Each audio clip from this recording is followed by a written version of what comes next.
है, स्थापना में भी है, द्रव्य में भी है, क्षेत्र में भी है और काल में भी है। सब में वो क्षमता जाग जाएगी, सब में वो क्षमता होगी ही होगी।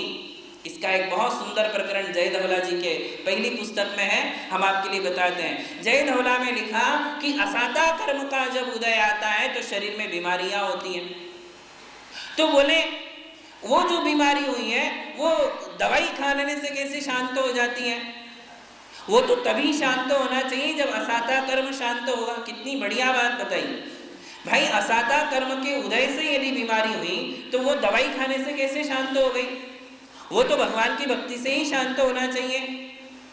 बहुत बढ़िया प्रश्न था। तब वीरसेन आचार्य ने उत्तर दिया कि वो असाता वेदनीय कर्म भी पुद्गल है, मूर्तिक है, और जो दवाई उन्हें उसने खाई है वो भी पुद्गल है। कहीं बार पुद्गल से जब टकराते हैं तो उनमें ऐसा कोई केमिकल कॉम्पोजिशन होता है कि उसके कारण वो कर्म शांत हो जाता है। एक पुद्गल यदि दूसरे पुद्गल पर हावी हो गया तो मतलब इतने सूक्ष्म कर्मों के ऊपर ये हमारे लिए दिखने वाली दवाई भी हावी हो सकती है। पुद्गल के ऊपर हावी हो गया। किसके ऊपर? आपको पता है ना, कर्म कौन सा द्रव्य बताया था? ये शरीर कौन सा द्रव्य है? पुद्गल द्रव्य है। जीव द्रव्य तो केवल एक है, हमारी आत्मा। शरीर क्या है? पुद्गल है। पांचों इंद्रियां क्या है? पुद्गल है। और कर्म कौन से है? पुद्गल है। शरीर दिखने वाला पुद्गल है और कर्म नहीं दिखने वाला पुद्गल है, वो सूक्ष्म है। और दवाई क्या है? वो भी पुद्गल है। तो कई बार पुद्गल के ऊपर हावी हो जाता है तो वो पुद्गल की क्षमता जो है खत्म हो जाती है। वो असाता कर्म दवाई से शांत हो जाता है। बताइए आप, अब आप बताइए, आप सोचिए कि दवाई में यदि इतनी क्षमता है कि वो हमारे कर्म शांत कर सकती है तो ये साक्षात जिनेंद्र भगवान की प्रतिमा है, जो चाहे अचिंतन हो, पुद्गल हो, उसका कितना अद्भुत प्रभाव होता होगा ये हमारे कल्पना के बाहर है। दवाई पुद्गल है और भगवान की प्रतिमा भी पुद्गल ही है।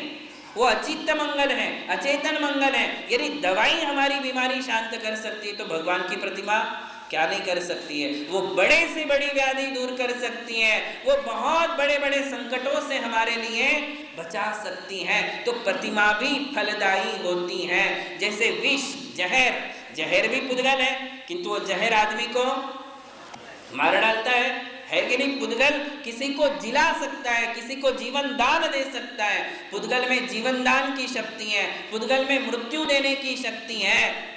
ये यदि पुद्गल में है तो जिनेंद्र भगवान की प्रतिमा तो एक अद्भुत और अतिशय संपन्न पुद्गल है, अजीव है, अचितन मंगल है। बात समझ में आ रही सबके लिए?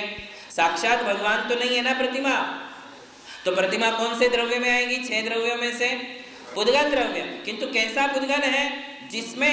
जिसको हमने भगवान का आकार दिया, केवल आकार नहीं दिया, उसमें हमने भगवान के गुणों की स्थापना की, उसकी प्रतिष्ठा की, उसका पंचकल्याणक किया।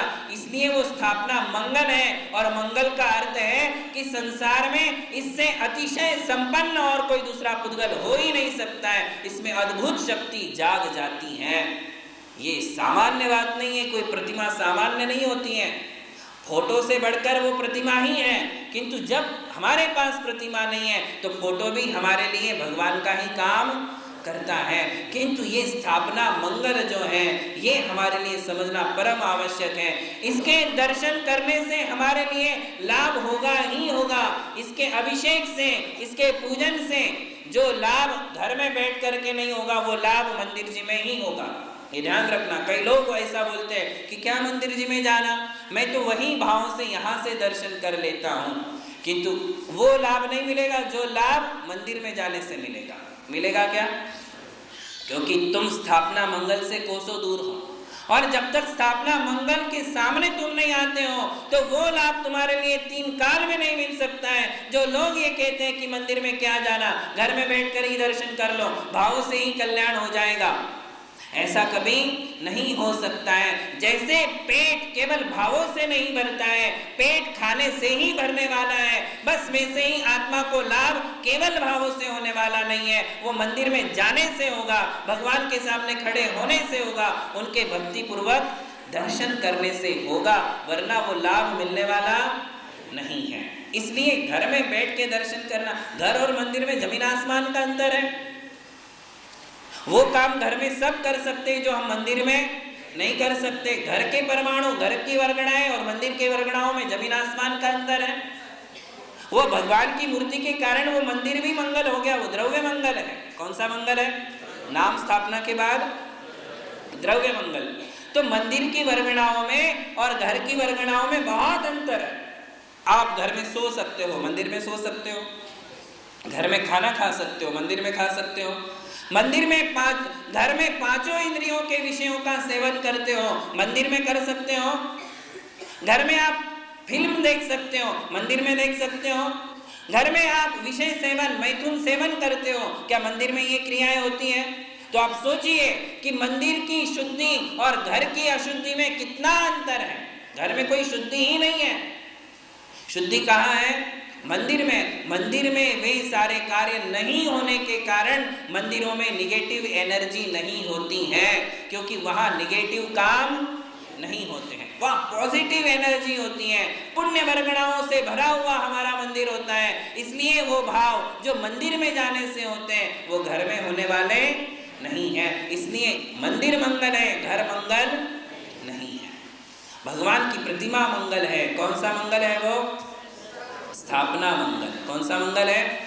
वैसा ही परिकर जैसा कृत्रिम चैत्यालयों में होता है। अकृत्रिम चैत्यालयों में कैसा परिकर होता है? तो बोलते हैं तीर्थंकर भगवान की 500 फीट की मूर्ति, 500 धनुष की मूर्ति होती है। 500 धनुष में 8 प्रातिहार्य होते हैं और उनके लेफ्ट हैंड साइड में श्रीदेवी श्रुत देवी होती है, राइट हैंड साइड में सर्वान्न और सनत कुमार यक्ष होते हैं। ये जो मंदिर के मूर्ति का परिकर तिलोय पन्नति और त्रिलोक सार ग्रंथ में कहा है, वो पूरा परिकर मंगल हो गया। क्या हो गया? मंगल हो गया। देखिए, स्थापना के बाद द्रव्य मंगल को समझना है। द्रव्य मंगल क्या है? जो भाव मंगल के सानिध्य में आता है या स्थापना मंगल के सानिध्य में आता है, वो सब कुछ कौन सा मंगल है? द्रव्य मंगल। पांचों परमेष्ठियों की प्रतिमाएं स्थापना मंगल है। कौन सा मंगल है? प्रतिमा केवल अरिहंतों की ही होती है या तीर्थंकरों की ही होती है, ऐसा नहीं है। पांचों परमेष्ठियों की प्रतिमा होती है, ऐसा कई ग्रंथों में उल्लेख है। तो उसमें अरिहंत, सिद्ध, आचार्य, उपाध्याय, साधु। आप देवगढ़ जाइए, देवगढ़, चंदेरी, बुंदेलखंड के बड़े बड़े तीर्थ हैं, वहां आपके लिए ऐसी एक प्रतिमा मिलेगी जिसमें मुनि भी है, आरिका भी है, क्षुल्लक क्षुल्लिका भी है, उनकी भी मूर्ति एक बनी है देवगढ़ में। वहां एक उपाध्याय की मूर्ति है। आप तमिलनाडु में जाओगे, हर मंदिर में आपको आचार्य कुंद कुंद या गणधर या आचार्य परमेष्ठी की मूर्ति मिलेगी तमिलनाडु में। तो आचार्यों की भी मूर्ति होती है। उपाध्याय की मूर्ति सबसे फेमस कहाँ है? देवगढ़ में। बहुत सुंदर प्रतिमा है। उसमें एक हाथ में शास्त्र है, एक हाथ में आशीर्वाद मुद्रा है और बैठने का स्टाइल कुछ अलग ही दिखाया गया है वो मूर्ति। अर्थात कहने का यह है कि अरिहंत, सिद्ध, आचार्य, उपाध्याय, साधु, इवन आरिका की भी मूर्ति हो सकती है, क्योंकि ये भाव मंगल है और जिनका भाव मंगल है उनकी स्थापना भी मंगल है। आई बात समझ में? अरिहंत और सिद्ध प्रतिमा में क्या अंतर है? जिस प्रतिमा में 8 प्रातिहार्य होते हैं, जिस प्रतिमा को केश होते हैं, जिस प्रतिमा में नाखून दिखाए जाते हैं, जिसको चिन्ह होता है, वो तीर्थंकर प्रतिमा और वो अरिहंत प्रतिमा। और जिनमें 8 प्रातिहार्य नहीं है, केश नहीं है, नाखून नहीं है, वो सिद्ध भगवान की प्रतिमा मानी जाती है। इन दोनों प्रतिमाओं में ये अंतर है।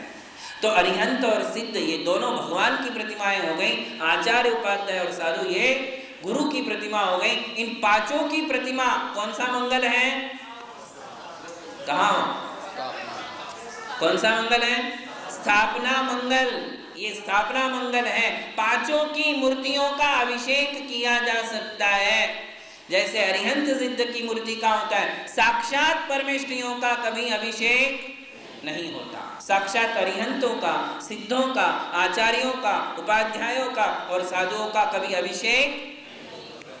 ये सुविधा हमारे लिए स्थापना मंगल से मिलती है। किससे मिलती है? साक्षात अरिहंत का भी अभिषेक नहीं होता है गंधकुटी में या समो शरण में, वहां उनका अभिषेक नहीं होता, किंतु उनकी प्रतिमा का अभिषेक करते हैं। तो ऐसी ही क्रिया हम किस किस के साथ कर सकते हैं? पांचों परमेष्ठियों के साथ। पांचों परमेष्ठियों की प्रतिमा का अभिषेक हम कर सकते हैं। ये मूर्तियां हो गई स्थापना मंगल। अब मुनियों के और अरिहंतों के शरीर को कहते हैं द्रव्य मंगल। कौन सा मंगल कहेंगे? द्रव्य मंगल। पांचों परमेष्ठियों का शरीर ये द्रव्य मंगल है। इसके अलावा शरीर के साथ साथ जो कुछ भी सानिध्य में आने वाला द्रव्य है वह सब कुछ द्रव्य मंगल है। ये हमारे लिए समझना है। मैंने आपके लिए कहा था कि जैन धर्म में जिसे जिसे मंगल कहा है वे सारे मंगल इन्हीं में आ जाने वाले हैं। इनके बाहर कुछ भी छूटने वाला नहीं है, कुछ भी नहीं बचेगा, सब इसी में आ गया। जैसे सारे यंत्र, जितने भी यंत्र हैं, मंदिरों में हम यंत्र रखते, वो कौन सा मंगल है? वो स्थापना मंगल है। कौन सा मंगल है? क्योंकि उसमें अरिहंत सिद्ध आचार्य उपाध्याय इनकी जो है अतदाकार स्थापना की है, तदाकार नहीं है। तदाकार का मतलब महावीर भगवान का जैसा आकार था वैसी मूर्ति बनाना, अरिहंतों की, सिद्धों की, आचार्यों की।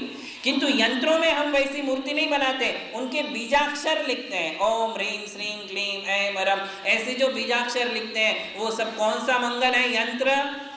सिद्ध चक्र यंत्र हो, शांति चक्र यंत्र हो, ऋषि मंडल यंत्र हो, या इसके अलावा और भी विनायक यंत्र हो, जितने भी यंत्र हैं ये यंत्र कौन से मंगल हैं? स्थापना। वो अतदाकार स्थापना है, असद्भाव स्थापना, शास्त्र की बात है, तो उसे हम स्थापना मंगल में लेते हैं। वो यंत्र भी हमारे लिए कल्याणकारी है, वो यंत्र भी हमारे लिए पापों का नाश करने वाले हैं। जितने भी यंत्र हैं, जितने भी मंत्र हैं, मंत्र भी कैसे होते हैं? जितने भी मंत्रों के बीजाक्षर हैं हम लोग बोलते हैं वो कई निरर्थक नहीं होते। अभिषेक में आप बोलते हो ओम ह्रीम श्रीम क्लीम ऐम अरहम वम वम हम सम तम पम वम वम मम मम हम सम सम तम तम पम पम झम झम ज्वीम ज्वीम श्वीम श्वीम द्राम द्राम द्रीम द्रीम द्रावय द्रावय ओम नमो अरहते भगवते श्रीमते श्री जिनेन्द्रस्य। फिर उसके आगे जो भी अभिषेक करते हो वो अभिषेक करोमि बोलते ना अपन लोग। ये बीजाक्षर कोई निरर्थक नहीं है, इन सारे बीजाक्षरों के अधिष्ठाता देव होते हैं, इनके अपने तीर्थंकर स्वामी होते हैं, इसलिए वो बीजाक्षर बोल करके ही अभिषेक किया जाता है। उनकी एनर्जी, उनकी शक्ति हमारे लिए प्राप्त होती है, ऐसे ही थोड़ी बोल देते हैं। ये बीजाक्षरों का उच्चारण भी हमारे लिए, वही तो कहा था कि बीजाक्षरों के उच्चारण से विष निर्विष हो जाता है, जहर उतर जाता है, बीमारियां ठीक हो जाती हैं। ये बीजाक्षरों की अपनी शक्ति सामर्थ्य है। इसलिए ये सारे बीजाक्षर जितने भी मंत्र हैं ये सारे मंत्र कौन से मंगल हैं? स्थापना मंगल, क्योंकि इनमें अधिष्ठाता देवों की असद्भाव स्थापना है। ये परमेष्ठियों के वाचक बीजाक्षर हैं। अ सी आ उ सा बोलते ना अपन, ओम ह्रीम अरहम असी आउसा अनाहत विद्यायै नमः। ये सिद्ध चक्र का मंत्र है, ये बड़ा पावरफुल है, बहुत शक्ति संपन्न है। किसके कारण शक्ति आई इसमें? परमेष्ठियों के। ओम स्वयं परमेष्ठियों का वाचक है। ह्रीम में 24 तीर्थंकर होते हैं। श्री जो है वो अंतरंग और बहिरंग लक्ष्मी से संपन्न बीजाक्षर है। असी आउसा ये परमेष्ठियों के एक एक परमेष्ठि के वाचक बीजाक्षर है। ये असद्भाव स्थापना है। कौन सी है? अतदाकार स्थापना है। ये स्थापना मंगल में ही सारे मंत्र और सारे यंत्र आते हैं। बात समझ रहे हैं? भगवान की प्रतिमा कौन सा मंगल है? सिद्ध चक्र यंत्र कौन सा मंगल है? सिद्ध चक्र का मंत्र कौन सा मंगल है? जितने भी यंत्र हैं, जितने भी मंत्र हैं, वे सारे स्थापना मंगल में आ जाते हैं। वे हमारे लिए मंगल का काम करते हैं। इसलिए तो कहते हैं कि मंत्रों की जाप करो, यंत्र अपने पास रखो। यंत्र का मंदिर जी में भगवान के साथ यंत्र भी रख करके उसका अभिषेक करो। क्यों कहते हैं? क्योंकि वो हमारे लिए मंगल हैं। और इसके बाद होता है जो द्रव्य मंगल। वो द्रव्य मंगल में क्या आता है? पांचों परमेष्ठियों का शरीर, और उस शरीर के साथ जो भी हैं, जैसे अरिहंत भगवान के परिकर में 8 प्रातिहार्य है। ये 8 प्रातिहार्य कौन सा मंगल है? कौन सा मंगल है? द्रव्य मंगल है। यक्ष और यक्षिणी जो है वो स्थापना मंगल भी है और द्रव्य मंगल भी है। क्योंकि किसके सानिध्य से मंगल बना आया? तीर्थंकर भगवान के सानिध्य में रहने से, उनके सानिध्य में होने से 8 प्रातिहार्य मंगल हो गए। यक्ष यक्षिणी की स्थापनाएं भी मंगल हो गई, और इसके अलावा वो वेदी, जिस वेदी पर भगवान विराजमान हो गए, वो वेदी भी मंगल। कौन सा मंगल है? द्रव्य मंगल। जिस गर्भालय में भगवान विराजमान है, वो गर्भालय भी द्रव्य मंगल है। और वो गर्भालय, उसके अलावा जो मंदिर है, वो मंदिर भी कौन सा मंगल हो गया? द्रव्य मंगल। थोड़ा सा गंभीरता से लेने का विषय है। हम मंदिर को यूं नहीं समझे कि कोई चार दीवार बांध करके रख दी और छत्र डाल दिया। सामान्य मत समझिए, ये मंगल है। मंदिर हमारे लिए मंगल है, इसलिए उसका अनादर नहीं होना चाहिए, उसका विनय नहीं होना चाहिए, उसका असत्कार नहीं होना चाहिए, उसमें कोई गलत बातें नहीं होनी चाहिए, उसमें गलत क्रियाएं नहीं होनी चाहिए, आसाधनाएं नहीं होनी चाहिए, क्योंकि मंदिर मंगल है। वो मनोरंजन का स्थान नहीं है, हास और मजाक करने का स्थान नहीं है, विकथा करने का स्थान नहीं है। इसलिए मंदिर में जो कर्म बंधता है, वो कौन सा कर्म बंधता है? निकाचित। निकाचित पुण्यमय भी हो सकता है और पापमय भी हो सकता है। ये हमने आपको बताया नहीं था, किंतु निकाचित पुण्यमय भी होता है। वहां जो बंधेगा कर्म, वो मीठा फल देगा ही देगा, और यदि पाप हुआ तो वो कड़वा फल देगा भी देगा। इसलिए मंदिर अति संवेदनशील स्थान है। वहां हमारे लिए बहुत सावधानी से क्रियाएं और शब्दों का उच्चारण करना चाहिए। वहां मंदिर में जाने के बाद वैर, वैमनस्यता, कटुता किसी के ऊपर निकालना नहीं चाहिए, जेलस की भावनाएं नहीं करनी चाहिए, कठोर शब्दों का उच्चारण करना नहीं चाहिए, किसी का दिल नहीं दुखाना चाहिए। मंदिर में पवित्र और शांत भावों को लेकर के जाना चाहिए, क्योंकि मंदिर कौन सा मंगल है? द्रव्य मंगल है। ये बात कभी नहीं भूलना। तो ये द्रव्य मंगल में और क्या क्या आएगा? भगवान के आठों प्रातिहार्य आ गए, उनका पूरा परिकर आ गया, वो शिखर आ गया। शिखर भी कौन सा मंगल है? द्रव्य मंगल। ध्वजा कौन सा मंगल है? घंटा कौन सा मंगल है? अष्टमंगल भी अलग से होते हैं। ये मंदिर और मंदिर से संबंधित जितने भी द्रव्य हैं, वो सब कौन सा मंगल है? मानस्तंभ कौन सा मंगल है? द्रव्य मंगल है। मंदिर की सीढ़ी भी द्रव्य मंगल है, ध्यान रखना। वो सीढ़ी भी मंगल है जो मंदिर की है। मंदिर में लगा हुआ हर द्रव्य, मंदिर में लगा हुआ वो लकड़ी का फर्नीचर, वो सब क्या हो गया? किसके कारण बना वो द्रव्य मंगल? आधार आधेय संबंध है। कौन सा? भगवान के कारण ये सारा मंदिर मंगल बन गया। एक केवल मूर्ति के कारण, यदि एक मूर्ति उसमें से माइनस कर दो तो उसमें की एक भी चीज मंगल होने वाली किसके कारण बन रही है? वो सारी चीजें मंगल भगवान के कारण मंगल बन रही है। मानस्तंभ के ऊपर चारों प्रतिमाएं विराजमान है, इसलिए वो मानस्तंभ जड़ से मंगल हो गया। आई बात समझ में? प्रतिमाएं स्थापना मंगल है, किंतु स्तंभ द्रव्य मंगल हो गया। कौन सा मंगल हुआ?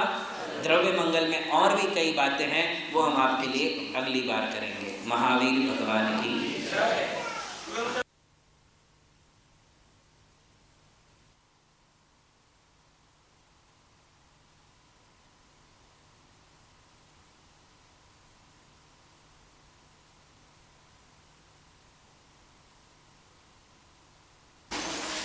मंगल की चर्चा चल रही है।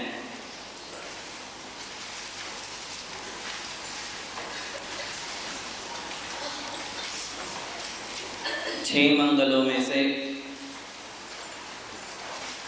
द्रव्य मंगल की चर्चा हम कर रहे थे कि संसार में कौन कौन से द्रव्य मंगल माने गए हैं। नाम और स्थापना मंगल की चर्चा हमारी पूर्ण हुई थी।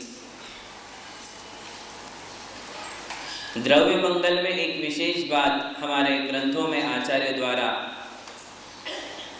कही गई कि संसार में कुछ ऐसे द्रव्य भी मंगल हैं जिनका व्यावहारिक जीवन से संबंध होता है। उसे लौकिक मंगल कहते हैं। जो लोकोत्तर मंगल से भिन्न है। लोकोत्तर मंगल का अर्थ है जिनका संबंध धर्म से है, जिनका संबंध रत्नत्रय से है, जिनका संबंध परमेष्ठियों से है, वे सब लोकोत्तर मंगल हैं। और लौकिक मंगल जो उस लोकोत्तर मंगल के चिन्ह हैं, प्रतीक हैं। लोकोत्तर मंगल के प्रतीक रूप में जिन्हें हम रखते हैं वे लौकिक मंगल हैं। जैसे कि सिद्धार्थ, सिद्धार्थ शब्द का अर्थ है पीली सरसों। पीली सरसों को भी मंगल माना गया है। पंचास्ती काय ग्रंथ में इसका विशेष वर्णन पढ़ने को मिलता है। उसमें कहा कि सिद्धत्त पूर्ण कुंभो, पानी से लबालब भरा हुआ पूर्ण कलश, इसे भी मंगल माना है, या मंगल द्रव्य से भरा हुआ कलश। इसके अलावा वंदन माला, जिस दरवाजे से हम घर में प्रवेश करते हैं या बाहर निकलते हैं, उस मुख्य दरवाजे पर वंदन माला लगाई जाती है। तोरण जिसे आज की भाषा में कहते हैं उसे वंदन माला कहते हैं, वो भी मंगल माना गया है। बाल कन्या जिसका विवाह नहीं हुआ है वो भी मंगल माना गया है, उसे भी मंगल माना है। इसके अलावा घोड़े को मंगल माना है, इसके अलावा दर्पण को मंगल माना है, दही को मंगल माना है। आप देखिए जब कोई परदेश के लिए निकलता है तो उसके लिए उसकी माँ अपने हाथों से क्या खिलाती है? दही खिलाती है, मंगल माना गया है। ये लोकोत्तर मंगल के प्रतीक रूप में भी ग्रहण किए गए हैं। सिद्धार्थ बोले जिन्होंने सिद्ध हो गए हैं, प्रयोजन जिनके कृतकृत्य हो चुके हैं, ऐसे अरिहंत और सिद्ध भगवान के प्रतीक रूप में पीली सरसों को उपयोग में लिया जाता है, उसे सिद्धार्थ कहते हैं। ये पीली सरसों आप अपने दुकान पे रख सकते हो, घर में रख सकते हो। इस पे पीली सरसों में आप और अरिहंत सिद्ध आचार्य उपाध्याय और साधुओं की स्थापना करके यदि उसको चारों दिशाओं में फेंका जाता है तो आने वाले विघ्न हमारे समाप्त होते हैं। मंत्र शास्त्रों में, प्रतिष्ठा शास्त्रों में इसका विशेष उल्लेख है कि पीली सरसों का उपयोग कैसे करना चाहिए। तो कहते हैं कि पीली सरसों हाथ में लो और हाथ में लेकर के 7 बार रक्षा मंत्र का उच्चारण करो। ओम नमो रहते सर्वम रक्ष रक्ष हुम फट स्वाहा। इस मंत्र का 7 बार उच्चारण करो और उच्चारण करने के बाद सकलीकरण में भी आप लोग ये करते हो, किंतु आप लोगों का ध्यान नहीं होगा। इस पीली सरसों को पहले पूर्व दिशा की तरफ मुंह करो। पूर्व दिशा की तरफ मुख करके ओम ह्राम नमो अरिहंताणम पूर्व दिशागत विघ्नान निवारय निवारय माम रक्ष रक्ष स्वाहा, ऐसा बोल करके पूर्व दिशा में वो सरसों, थोड़ी सी सरसों ली जिसे हमने अभी 7 बार पढ़ करके रक्षा मंत्र से मंत्रित किया था, उसे पूर्व दिशा की तरफ फेंको तो पूर्व दिशा से आने वाले विघ्नों का निवारण होता है। फिर वही सरसों लो दक्षिण दिशा की तरफ, ओम ह्रीम नमो सिद्धाणम दक्षिण दिशागत विघ्नान निवारय निवारय माम रक्ष रक्ष स्वाहा, ऐसा बोल करके दक्षिण दिशा में वो पीली सरसों फेंके। फिर थोड़ी सी ले और पश्चिम दिशा की तरफ आचार्यों का स्मरण करके, फिर उत्तर दिशा की और उपाध्यायों का स्मरण करके, और फिर बची हुई सरसों को 5वें साधु परमिष्टियों का स्मरण करके चारों दिशाओं में फेंक दें। ओम रहा नमो लोए सब साहुणम सर्व दिशागत विघ्नान निवारय निवारय माम रक्ष रक्ष स्वाहा। ऐसा आप घर में भी कर सकते हो, ऐसा आप अपने ऑफिस में भी कर सकते हो, ऐसा आप अपनी दुकान पे भी कर सकते हो, जहां आपके लिए ऐसा लगता है कि मुझे ये रोज करना चाहिए। यदि परिवार को शांत रखना है, परिवार को बाहरी आपदाओं से बचाना है, बाहरी आने वाले विघ्नों से यदि हमारे लिए बचाना है, तो प्रतिदिन हम घर में ये प्रयोग कर सकते हैं। ये पीली सरसों है जिसको सिद्धार्थ कहा गया है। क्या शब्द है? सिद्धार्थ। सिद्धार्थ कौन है? अरिहंत और सिद्ध। सिद्धार्थ शब्द का अर्थ है, अर्थ यानी प्रयोजन, करने योग्य कार्य जिनके सिद्ध हो चुके हैं, ऐसे सिद्ध भगवान। उन सिद्ध भगवान का स्मरण करके ये पीली सरसों, जिसे लोक में सिद्धार्थ कहा जाता है, उस पीली सरसों का प्रयोग करें, वो हमारे लिए क्या हो जाता है? मंगल माना जाता है। आरती में भी आप रख सकते हो, नीराजन की अवतरण क्रिया होती है, उसमें भी आप इस पीली सरसों को रख सकते हो, इसे मंगल माना है। यदि हमारे घर में मेहमान आ रहे हैं, अपना ही बेटा बहुत दिनों बाद आ रहा है, यदि कोई ऐसा पर्व है जिसमें आप किसी की जो है आरती उतारते हो, तो उसमें भी सरसों रखी जा सकती है। ये मंगल द्रव्य है।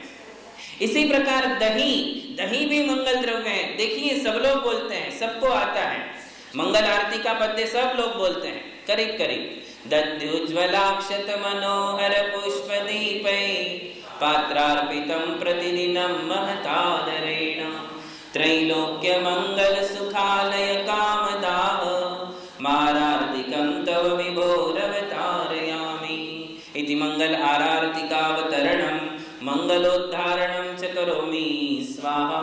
मंगल का उद्धारण है, उद्धरण है, यानी हम अपने जीवन में मंगल को प्रकट करना चाहते हैं तो क्या कहा, हे भगवान हम आपकी मंगल आरती करते हैं। कैसे करते हैं? आप लोगों ने सिर्फ ये आज तक समझा है कि केवल शुद्ध घी का दीपक उसमें रख दो, इसी से मंगल आरती करते हैं, किंतु आप देखिए पंक्ति तो पढ़ी है, ध्यान तो दीजिए। दध्युज्ज्वलाक्षत मनोहर पुष्प दीपै, क्या कहा, शब्द क्या कह रहे हैं, दधी, सबसे पहला शब्द है दधी, देखिए संधि हुई है, दधी प्लस उज्जवल अक्षत फिर मनोहर पुष्प और फिर दीप, इन चारों का मिलान करने के बाद मंगल आरती तैयार होती है। उसमें सबसे पहले दही रखा गया उस प्लेट में जिससे हम मंगल आरती कर रहे हैं भगवान की।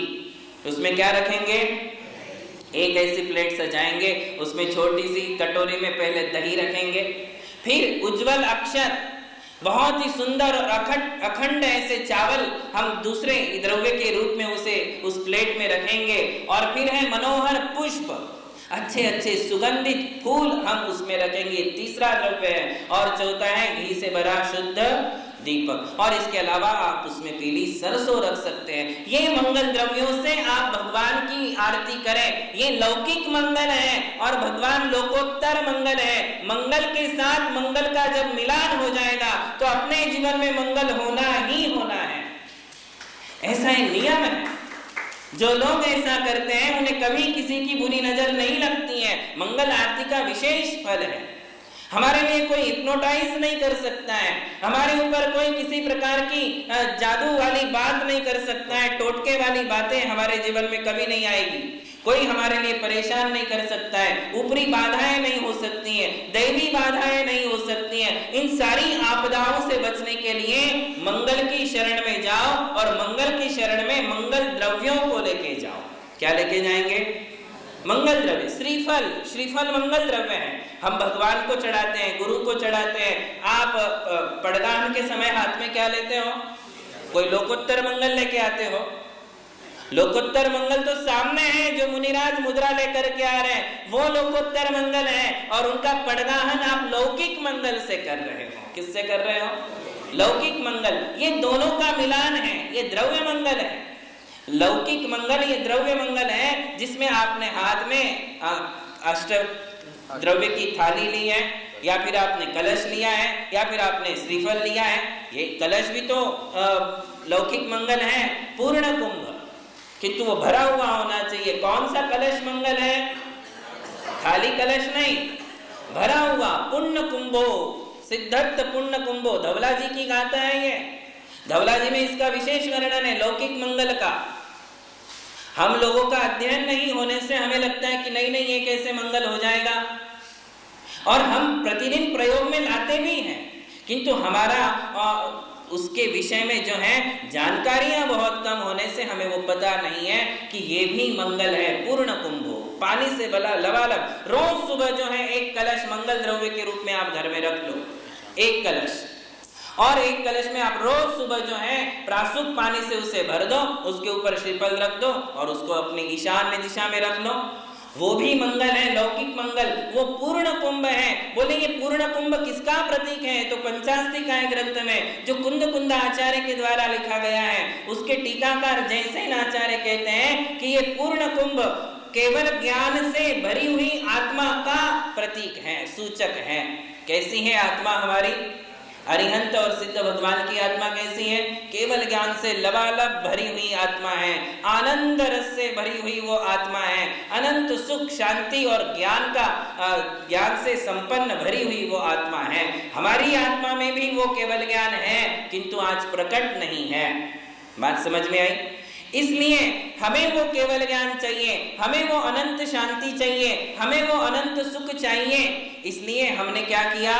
पूर्ण कुंभ रखा, उस कुंभ में पानी भर दिया, उसके ऊपर श्रीफल रख दिया और अपने ईशान्य कोण में रख दिया। उसका प्रतीक समझ के रखना। किसका प्रतीक? ये अरिहंत और सिद्ध भगवान का प्रतीक है, ऐसा समझ करके वो कलश रखो। वो कलश हमारे लिए क्या हो गया? मंगल हो गया। दर्पण को भी मंगल माना है, इसलिए विधान में देखो आप, विधान के मंडल पर दर्पण रखे जाते हैं, पंचकल्याणक में दर्पण लिया जाता है, अष्ट मंगल द्रव्यों में दर्पण रखा गया है, मंदिरों में दर्पण रखते हैं। ये दर्पण क्यों मंगल है? तो उसमें कहा, उस आचार्य श्री ने कहा कि जैसे अरिहंत और सिद्ध भगवान केवल ज्ञान रूपी दर्पण में लोकालोक को देखते हैं। देखिए हम प्रतिदिन जो मंगलाचरण करते हैं, नमः श्री वर्धमानाय निर्धूत कलिलात्मने शालोकानाम त्रिलोकानाम यद्विद्या दर्पणायते। क्या कहा? दर्पणायते। बोले जिनका ज्ञान दर्पण के समान है, स्वभाव दर्पण के समान है, अर्थात जिनके ज्ञान में तीनों लोक अलोक सब कुछ झलक रहा है, जैसे दर्पण के सामने जाने पर हमें अपना चेहरा दिखता है। इसलिए दर्पण को भी क्या माना गया? केवल ज्ञान का सूचक, इसलिए वो लौकिक मंगल है, वो भी रखना मंगल ही है। ऐसे कितने लौकिक। वंदन माला धवला जी में लिखा है कि जब भरत चक्रवर्ती अपने महल से बाहर निकलते थे, आते थे, तो उन्होंने एक वंदन माला लगा के रखी थी जिसमें 24 तोरण थे, 24 तोरण, और जब भी उसका स्पर्श ऐसा लटका के रखा था कि जब भी निकले और आए तो सिर का स्पर्श वंदन माला को होना चाहिए। दरवाजे पर लगाई हुई वंदन माला, तो उसको स्पर्श करते ही वो 24 तीर्थंकरों का स्मरण करते थे। हड़बड़ी में कभी कभी हम बाहर निकल रहे, आ रहे, ध्यान नहीं रहता है, किंतु जैसे ही टच हो जाता था तो चक्रवर्ती भरत 24 तीर्थंकरों का स्मरण करते थे कि 24 तीर्थंकर मेरा मंगल करे। तो उस तोरण द्वारा वंदन माला में कितने तोरण रहेंगे? 24। घंटियों का भी तोरण बनता है, वो बजेगा तो उससे उनको क्या, किसकी याद आएगी? 24 तीर्थंकरों की। तो वो वंदन माला भी क्या है? मंगल माना गया है। इस प्रकार ये लौकिक मंगल होते हैं। लौकिक मंगलों का प्रयोग लोकोत्तर मंगलों के आह्वान में हम करते हैं, उनकी स्थापना में, उनके सन्निधिकरण के लिए हम लौकिक मंगल का प्रयोग करें। ये लौकिक लोकोत्तर मंगल से जोड़ने वाले मंगल हैं। और लोकोत्तर मंगल की चर्चा चल रही थी, उसमें हमने कल आपके लिए कहा था कि लोकोत्तर द्रव्य मंगल कौन से हैं? तो अरिहंत भगवान का शरीर द्रव्य मंगल है, साधुओं का शरीर द्रव्य मंगल है, आचार्य उपाध्याय और साधुओं का शरीर भी क्या है? द्रव्य मंगल है। ये द्रव्य मंगल कौन सा? लोकोत्तर वाला द्रव्य मंगल। नाम और स्थापना में हमने लौकिक और लोकोत्तर दो भेद नहीं बताए थे, किंतु द्रव्य मंगल के ये दो भेद हैं, लोकोत्तर मंगल और लौकिक मंगल। तो लौकिक मंगल कौन से हो गए? सिद्धार्थ, पूर्ण कुंभ, दर्पण, कलश, दही, ये सब क्या हो गया? लौकिक मंगल हो गया। और लोकोत्तर मंगल में परमेष्ठियों का शरीर द्रव्य मंगल है। इसके अलावा और कौन से मंगल हैं? तो कहते हैं कि अरिहंत भगवान की प्रतिमा जिसमें विराजमान है वो पूरा मंदिर द्रव्य मंगल है। सानिध्य की बात है। किसकी बात है? जो मंगल के सानिध्य में आएगा वो मंगल नहीं होते हुए भी मंगल बन जाएगा। ईट, गारे और पत्थर से बनी हुई दीवार है, वो दीवार भी मंगल क्यों हो गई? आप सोचिए किसके कारण?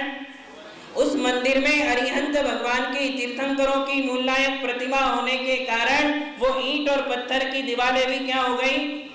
अपने आप में वो खुद मंगल नहीं है, स्वयं मंगल नहीं है। किसके कारण मंगल बन गई?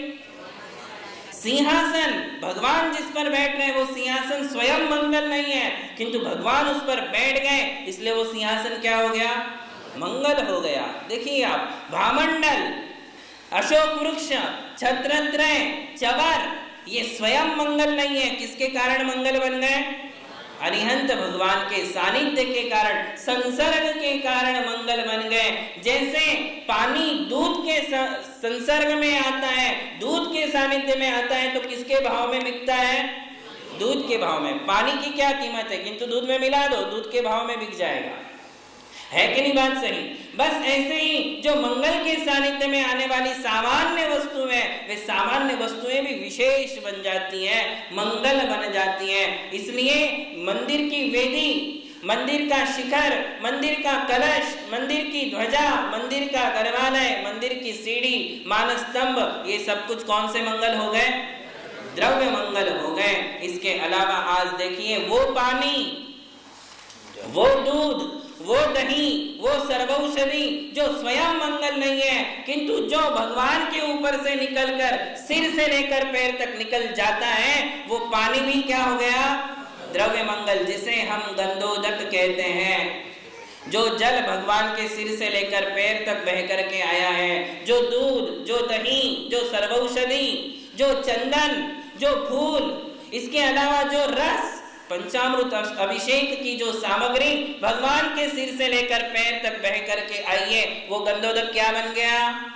मंगल। कौन सा मंगल बन गया? द्रव्य मंगल। दूध अपने आप में कहाँ मंगल है? गंधोदक कौन सा मंगल है? लौकिक मंगल नहीं, लोकोत्तर मंगल बन गया। जैसे दही को हमने लौकिक मंगल में गिना था, किंतु वही दही यदि भगवान के ऊपर से यदि निकलता है, यदि उसका अभिषेक कर देते हो, तो वो दही क्या बन गया? लोकोत्तर। लौकिक था, क्या बन गया? लोकोत्तर मंगल बन गया। किसके सानिध्य से? भगवान के अभिषेक के पश्चात जिस पानी को हम प्रणाम भी नहीं करते थे, जिसकी तरफ ध्यान भी नहीं देते थे, वो पानी भगवान के ऊपर से निकल जाता है, तो हम जिन गंधोदकम वंदे, उस दूध को, उस दही को, उस पानी को, उस सर्वौषधि को, उस चंदन को, उसको हम क्या कर रहे हैं? प्रणाम कर रहे हैं। उस गंधोदक को किसके कारण से? जिनेंद्र भगवान के संसर्ग से उसमें मंगलपना आ गया, वो लोकोत्तर मंगल बन गया। वो गंधोदक क्या करेगा? निर्मलम निर्मलीकरणम, मुझे निर्मल करेगा। पवित्रम पाप नाशनम, मेरे पापों का। आ गई बात। कईयों के मन में ये शंका थी कि गंधोदक कैसे पापों का नाश कर सकता है, भाई उससे क्या पाप नष्ट होंगे? किंतु आज इस समस्या का समाधान प्राप्त कर लीजिए। वो गंधोदक जिनेंद्र भगवान के संसर्ग से आकर लोकोत्तर मंगल बन गया, द्रव्य मंगल बन गया। इसलिए उसमें भी हमारे पाप नाश करने की सामर्थ्य प्रकट हो गया, उसमें वो सामर्थ्य आ गया। इसलिए वो गंधोदक क्या हो गया? मंगल हो गया। इसी प्रकार जिनेंद्र भगवान के चरणों पर चढ़ा हुआ चंदन और फूल, वो कौन सा मंगल है? द्रव्य। जो 24 घंटा भगवान के चरणों पर रखा गया था, वो फूल और चंदन, ये कौन सा मंगल है? द्रव्य मंगल, लोकोत्तर द्रव्य मंगल, क्योंकि उसे जिनेंद्र भगवान का क्या मिल गया? सानिध्य प्राप्त हो गया।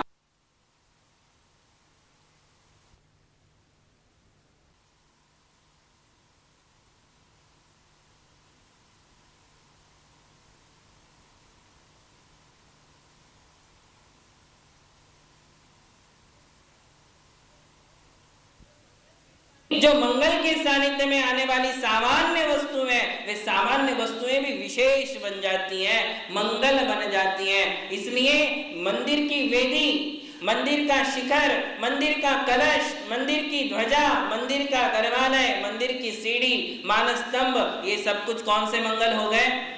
द्रव्य मंगल हो गए। इसके अलावा आज देखिए वो पानी, वो दूध, वो दही, वो सर्वौषधि जो स्वयं मंगल नहीं है, किंतु जो भगवान के ऊपर से निकलकर सिर से लेकर पैर तक निकल जाता है, वो पानी भी क्या हो गया? द्रव्य मंगल, जिसे हम गंधोदक कहते हैं। जो जल भगवान के सिर से लेकर पैर तक बह करके आया है, जो दूध, जो दही, जो सर्वौषधि, जो चंदन, जो फूल, इसके अलावा जो रस, पंचामृत अभिषेक की जो सामग्री भगवान के सिर से लेकर पैर तक बह करके आई है, वो गंधोदक क्या बन गया? मंगल। कौन सा मंगल बन गया? द्रव्य मंगल। दूध अपने आप में कहाँ मंगल है? गंधोदक कौन सा मंगल है? लौकिक मंगल नहीं, लोकोत्तर मंगल बन गया। जैसे दही को हमने लौकिक मंगल में गिना था, किंतु वही दही यदि भगवान के ऊपर से यदि निकलता है, यदि उसका अभिषेक कर देते हो, तो वो दही क्या बन गया? लोकोत्तर। लौकिक था, क्या बन गया? लोकोत्तर मंगल बन गया। किसके सानिध्य से? भगवान के अभिषेक के पश्चात जिस पानी को हम प्रणाम भी नहीं करते थे, जिसकी तरफ ध्यान भी नहीं देते थे, वो पानी भगवान के ऊपर से निकल जाता है, तो हम जिन गंधोदकम वंदे, उस दूध को, उस दही को, उस पानी को, उस सर्वौषधि को, उस चंदन को, उसको हम क्या कर रहे हैं? प्रणाम कर रहे हैं। उस गंधोदक को किसके कारण से? जिनेंद्र भगवान के संसर्ग से उसमें मंगलपना आ गया, वो लोकोत्तर मंगल बन गया। वो गंधोदक क्या करेगा? निर्मलम निर्मलीकरणम, मुझे निर्मल करेगा। पवित्रम पाप नाशनम, मेरे पापों का। आ गई बात। कईयों के मन में ये शंका थी कि गंधोदक कैसे पापों का नाश कर सकता है, भाई उससे क्या पाप नष्ट होंगे?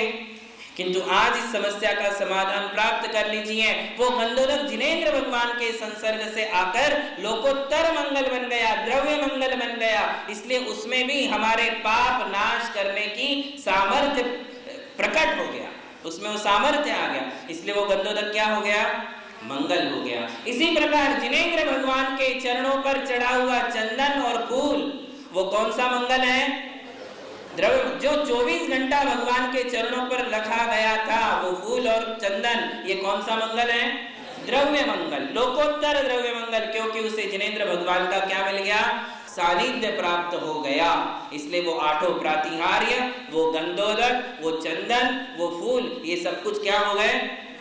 लोकोत्तर मंगल हो गए। उसे हमें ग्रहण करना चाहिए, आंखों से लगाना चाहिए, सिर से लगाना चाहिए, अपने पास रखना चाहिए। वो हमारे लिए मंगल का कार्य करता है, लोकोत्तर मंगल बन जाता है। इसे कहते हैं द्रव्य लोकोत्तर मंगल। इसके अलावा भी लोकोत्तर मंगल है, द्रव्य मंगल है। कौन कौन से? देखिए, साधुओं का शरीर द्रव्य मंगल है, तो साधुओं के उपकरण कौन सा मंगल हो जाएगा? द्रव्य मंगल। साधुओं की पिच्छी, ये पिच्छी कौन सा मंगल है? मैंने आपको पहले ही कहा था कि जैन धर्म में जितनी भी चीजों को मंगल माना गया है, पूज्य माना गया है, वो सब इन 6 मंगलों में आ जाएगा। इसके बाहर कुछ भी नहीं बचेगा और हमारी सारी शंकाओं का निरसन हो जाएगा अपने आप।